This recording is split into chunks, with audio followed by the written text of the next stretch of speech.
relationship or married to one of your childhood crushes? Show of hands. How much is childhood? Got one. That was not a yes or no. That was just okay. Yeah, no. Behind. Anmol. Yeah, so before adulthood, I can say. Somewhere around 80. Before 80. Just one. Okay. How many of you had the opportunity to study from your dream college? 1, 2, 3. Okay. How many of you are currently working on something that you dreamed working on a couple of years back? Probably you should talk with your managers. My final question, how many of you are currently happy wherever you are right now? So that's in general a more number of hands, I guess. So I believe most of you are content how things turned out in spite of it not happening according to your plans. Planning is an integral part of our everyday life. It starts with education planning in our childhood, followed by career planning, and then financial planning. Sometimes the execution phase passes flawlessly, but more often we tend to get a runtime exception. It is funny how those exceptions leave us with wonderful experiences that remain etched in our memory for a long, long time. A couple of weeks back, I had a trip to Wayanad with some of my friends. It was pretty premeditated. We had booked the stay, confirmed the travel, listed down places we'd be visiting. We started off at around midnight, and by early morning, we reached Bandipur checkpost. That's where the story begins. The cab we were in had some issues with permit, and we were asked to spend an exorbitant amount of money. After an intense discussion, which quickly escalated into an altercation, we parted ways with the travel agency.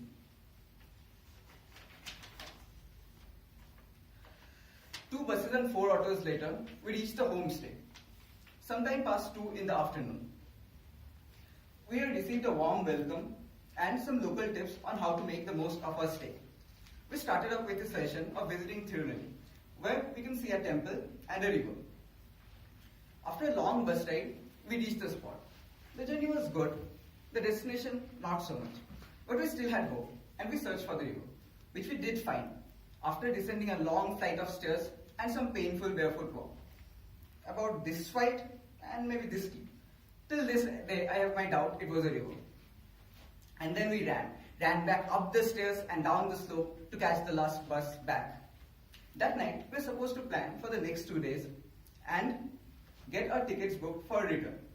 But we ended up playing multiple rounds of bluff and Monopoly. After a good night's sleep, on the next day, we visited Banasura Sagar Dam. Compared to the last day's experience, this can be considered as a Xanadu. There were ample opportunities for my photographic skills to be explored, and I clicked quite a few decent group pictures, portraits, and macros. We had a wonderful boat ride, speedboat ride, but the most thrilling part of the location turned out to be swings tied between trees, facing slope, brushy slope. A fall from that height had the potential of being lethal.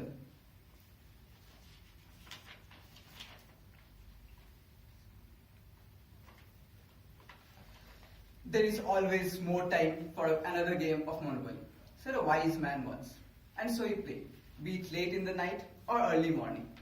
Some might even conclude we went to Wayanad just to play card games and evaluate their public transport. Day 3 too was a lot of travel for a rather trivial destination.